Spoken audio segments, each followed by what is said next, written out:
Egunon,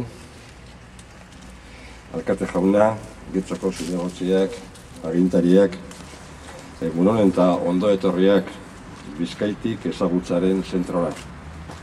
Gaur, ezagutzaren zentro barri hau aurkeztu gura dugu, Aldundiak 10,3 milioi euro inbertitu dituan bake edar honetan. Azpigiturak foru enpresak elegidau zentro hau, Bizkaitik fundazioaren egoitza izango dana eta sektoreko enpresak eta erakundeak bilduko dituana. Jarduera honeri, gainera, beste bat gehitu behariako, hemen, Getxon. Aretako merkatu zaharrean, elkartegi eragiteko inbertitu diran 5,8 milioiak. Gune hori udal zerbitzu batzuen eta enpresa espezializatuen mintegi baten egoitza izango da. Hain zuzen be, informazioaren eta ezagutzaren teknologia barrien enpresen mintegiarena.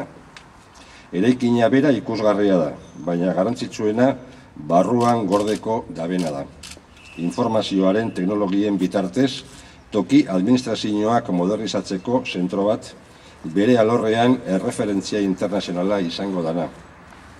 Bizkaitiken egoitza izango da.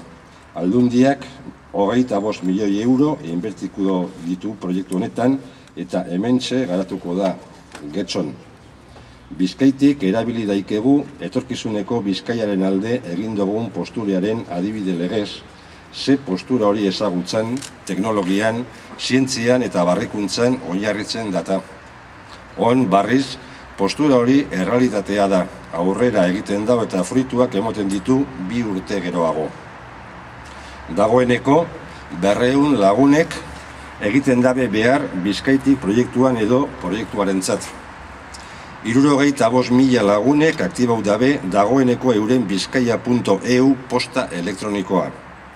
Udaletxe askotan internet bitartez egin leitekez gehien erabilten eta eskatzen diran 17 gestio administratiboak eta gerora 100 tramite be izatera ailegako dira.